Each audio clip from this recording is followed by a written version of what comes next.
வணக்கம், welcome to tasty but channel.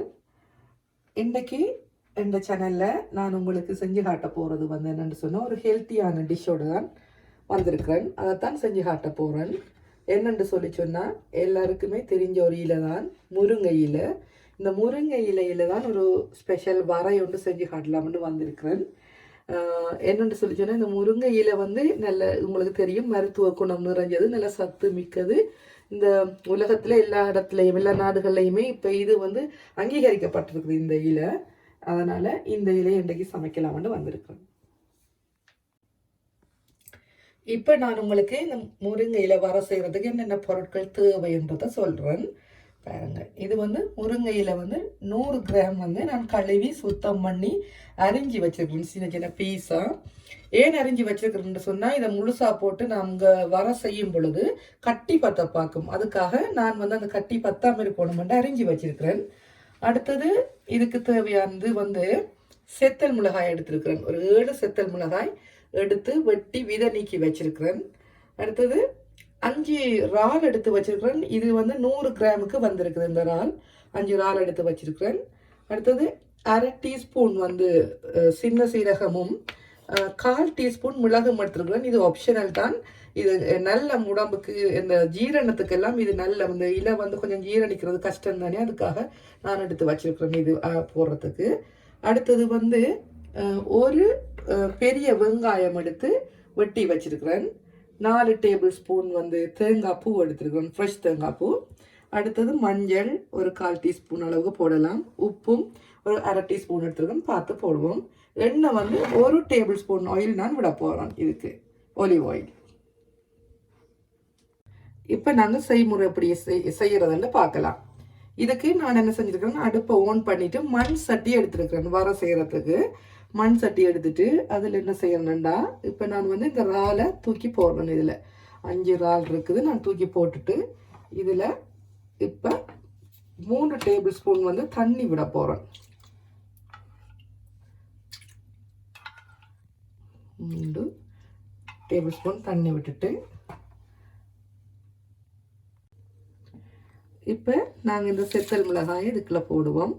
போட்டுட்டு 1/2 teaspoon உப்பு போட்டுட்டு ஒரு 1/4 டீஸ்பூனுக்கு மஞ்சள் தூள் போட்டுட்டு மூடி வைப்போம். இந்த இறால் வந்து செத்த மிளகாய் ரெண்டும் சேர்ந்து அவிய வேணும். அவிஞ்சது பிறகு நான் உங்களுக்கு காட்டுறேன்.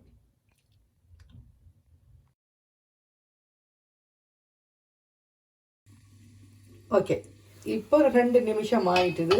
ஆகினோன்னா நான் எடுத்து இப்படி எல்லாம் மிக்ஸ் பண்ணி விட போகிறோம். இதை எனக்கு இதில் பிடிக்காமல் இருக்கிறதுக்காக மிக்ஸ் பண்ணிவிட்டு திருப்பி நாங்கள் மூடியை போட்டு மூடி ஒரு 3 நிமிஷத்தால் திறந்து பார்ப்போம். இப்போ பாருங்கள், இந்த மாதிரி ஸ்டேஜில் வந்துட்டு தண்ணி எல்லாம் வற்றி இந்த இறால் எல்லாம் அவிஞ்சிட்டு இந்த மாதிரி செத்த மிளகாய் எல்லாம் அவிஞ்சோடனே நாங்கள் ஆஃப் பண்ண வேணும். ஆஃப் பண்ணிவிட்டு இதை வந்து வேறொரு டிஷ்ஷுக்கு மாற்ற வேணும். ஏன்னா நம்ம இதை அப்படி எடுத்து கிரைண்டரில் போட்டு நறுவலாக அதை அரைச்செடுக்க வேணும். ஃபுல்லாக பேஸ்ட் இல்லாமல் நறுவலாக்கி எடுக்க வேணும். இப்போ நான் அதை செஞ்சுட்டு உங்களுக்கு திருப்பி கொண்டு வந்து எப்படி செய்யறதை காட்டுறேன். ஓகே, இப்போ பாருங்க, நான் வந்து இந்த அவிச்ச இறாலையும் அதுக்குள்ள போட்ட செத்த மிளகாயும் சேர்த்து இந்த பதத்துக்கு வந்து கிரைண்டரில் நான் அரைச்சி எடுத்துருக்கிறேன். ஆக தூள் இல்லாமல் துண்டு துண்டாக இருக்கிற மாதிரி சின்ன சின்னனா எடுத்துருக்கிறேன். இப்படி தான் வந்திருக்குது நான் அரைச்ச போது. இப்போ அந்த அரைச்சிட்டு வந்த பேஸ்ட்டுக்குள்ள இந்த தேங்காய் பூவை கொட்ட வேணும். தேங்காய் பூவை போட்டு நாங்கள் அதை ஒரு ஸ்பூன் எடுத்துட்டு நல்லா தேங்காய் பூவையும் இதையும் சேர்த்து எல்லாம் மிக்ஸ் பண்ணி எடுக்க வேணும். இந்த மாதிரி மிக்ஸ் பண்ணி எடுத்து வச்சுக்கொள்ள வேணும். நாங்கள் இப்படித்தான் வரும், அது எல்லாம் சேர்ந்து வந்தோம். ஓகே, இப்போ அடுப்பை திருப்பி ஆன் பண்ணிவிட்டு மீடியம் ஹீட்டில் வச்சுட்டு சட்டியை சூடாக்க விடுவோம். சூடாக்கிட்டு 1 டேபிள் ஸ்பூன் நான் ஒலிவ் ஆயில் விடுறேன். இப்படி ஒலிவ் ஆயிலை விட்டுட்டு எண்ணெய் சூடாகும் வரைக்கும் வெயிட் பண்ணுவோம். ஓகே, இப்போ வந்து எண்ணெய் நல்லா சூடாயிட்டு இதுக்குள்ள நான் வந்து தாளிக்கிறதுக்காக 1/2 டீஸ்பூன் கடுகு போட்டுட்டு அதே மாதிரி 1/2 டீஸ்பூன் பெருஞ்சீரகம் போடுறேன். போட்டுட்டு ஒரு கொஞ்சமாக 2-3 வெந்தயம் போட்டுட்டு இதை நல்லா மிக்ஸ் பண்ண வேணும். மிக்ஸ் பண்ணி கடுகு நல்லா வெடிக்க வேணும்னு சொன்னால் கடுகு வெடிச்சா தான் உங்களுக்கு கடுகுட ஃப்ளேவர் வந்து உங்களுக்கு கிடைக்கும். சும்மா வெடிக்காமல் இருந்துச்சுன்னா ஃப்ளேவர் வராது. இப்போ நல்லா வெடிச்சிட்டு நாங்கள் இதுக்குள்ள இப்போ என்ன செய்வோம், அங்கே வெங்காயம் வச்சு வச்சுக்க வெங்காயத்தை போட வேணும். போட்டு நல்லா வதக்க வேணும். அப்படி நல்லா வதங்கி வர வேணும். ஓகே, இப்போ பாருங்க என்னோட வெங்காயம் வந்து அரைவாசுக்கு வதங்கி வந்துட்டுது. இந்த மாதிரி அரைவாசால வரும் பொழுது நாங்கள் இன்னொரு 1/4 டீஸ்பூன் உப்பு வந்து இதுக்கு போடுவோம். போட்டுட்டு இப்போ என்ன செய்ய வேணும்னு சொன்னால் எங்களோட முருங்கை இலையை நாங்கள் எடுத்து இதுக்குள்ள போட வேணும். இப்படி போட்டுக்கொள்ள வேணும். போட்டுட்டு நெருப்பை வந்து நல்லா லோவுக்கு கொண்டு வர வேணும். கொண்டு வந்துட்டு இந்த முருங்கை இலையை இப்படியே வறுத்து கொண்டு இருக்க வேணும். ஏன்னா முருங்கை இலை கொஞ்சம் அவிக்கிறதுக்கு டைம் எடுக்கும். அதனால தான் நாங்கள் கொஞ்சம் முதலையே இந்த இலையை போடுறது. இப்படி போட்டு வறுத்து கொண்டு இருக்க வேணும். ஓகே, என்னென்னு சொன்னால் நான் வந்து வேறு விதத்தில் தான் இந்த முருங்கையில் வர செய்து பழகி இருக்கிறேன். இப்படி செஞ்சு பழக இல்லை. இப்போ என் ஃப்ரெண்ட் நிலானி என்று சொல்லியிருக்கிறா. அவள் சொல்லி தந்தா இந்த மாதிரி செஞ்சு பாருங்க, செஞ்சு பார்த்தீங்கன்னு சொன்னால் ரொம்ப டேஸ்ட்டாக இருக்கும் அப்படின்னு சொன்னால் அப்புறம் நான் வந்து ட்ரை பண்ணி பார்த்தேன். உண்மையிலே நல்லா இருந்துச்சு. அப்போ அந்த ரெசிபி உங்களோட ஷேர் பண்ணுவோம். நீங்களும் செஞ்சு பார்த்து பிடிச்சிருக்கும். ஏதாவது நல்ல டேஸ்ட்டாக இருந்ததால் நான் உங்களும் காட்டுவோம்னு நினைச்சேன்.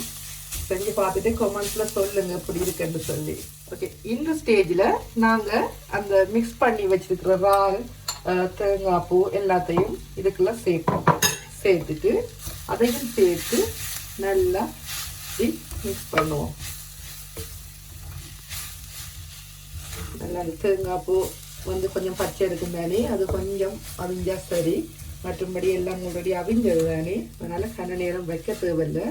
ஒரு 2 மினிட்ஸ் அப்படி இருந்தால் போதும். திருப்பி நான் எல்லாம் செஞ்சுட்டு காட்டுறேன் உங்களுக்கு. ஓகே, இப்போ பார்த்தீங்கன்னா தெரியும் உங்களுக்கு. நான் வந்து எடுத்து வச்சிருந்த அந்த 1/2 டீஸ்பூன் சின்ன சீரகத்தையும் 1/4 டீஸ்பூன் மிளகையும் இடித்து வச்சிருக்கோம் தூளாக. அதை என்ன செய்ய போகிறோம், இதுக்குள்ளே போட போகிறோம். இது வந்து ஆப்ஷனல் தான். இது நான் போகிறேன் காரணம் என்னன்னா அந்த இலை கொஞ்சம் ஜீரணிக்கிறது கஷ்டமாக இருக்கிறது, அஜீரணம் அடைகிறது கஷ்டம் இல்லைன்ற ஒரு காரணத்தாலும் இதை போடுறேன். நீங்கள் விரும்பினா போடுங்க, இல்லைன்னா விடுங்க. நான் இதை இதுக்குள்ளே போடுறேன். போட்டுட்டு நான் உப்பு பார்த்தேன்னா உப்பு எல்லாம் அளவாக இருக்குது. இப்போ எங்களோட சுவையான முருங்கையில் வர ரெடி ஆயிட்டுது. நல்ல டேஸ்டாக இருக்குது. தேங்க்ஸ் நிலானி இந்த ரெசிபிக்கு. இனி நான் உங்களுக்கு இதை டிஷ் அவுட் பண்ணிட்டு காட்டுறேன் அப்படி வந்திருக்குது ஃபைனலாக. ஓகே, இப்போ பார்த்தீங்கன்னா ஃபைனலாக எங்களோட டிஷ் வந்து ரெடி ஆயிட்டுது. பாருங்க, நல்ல டேஸ்ட்டாக வந்திருக்குது. நீங்களும் இதை மாதிரி செஞ்சு பாருங்க. ஹெல்த்தியாக இருக்கும், டேஸ்ட்டாகவும் இருக்கும். செஞ்சு பார்த்துட்டு கமெண்ட்ஸில் உங்களோட எப்படி வந்திருக்குன்னு சொல்லி உங்களோட ரிசல்ட்ஸை சொல்லுங்கள். மற்றது இந்த வீடியோ உங்களுக்கு பிடிச்சிருந்தா லைக் பண்ணுங்கள், ஷேர் பண்ணுங்கள். மறக்காமல் டேஸ்டி பட் சேனலை சப்ஸ்கிரைப் பண்ணுங்கள். முக்கியமாக பக்கத்தில் இருக்கிற பெல் ஐக்கானை ப்ரெஸ் பண்ணுங்கள். அப்போ தான் நாங்கள் போடுற வீடியோஸ் வந்து உங்களுக்கு உடனுக்குடனே கிடைக்கக்கூடிய மாதிரி இருக்குது. தேங்க்யூ ஃபார் வாட்சிங்.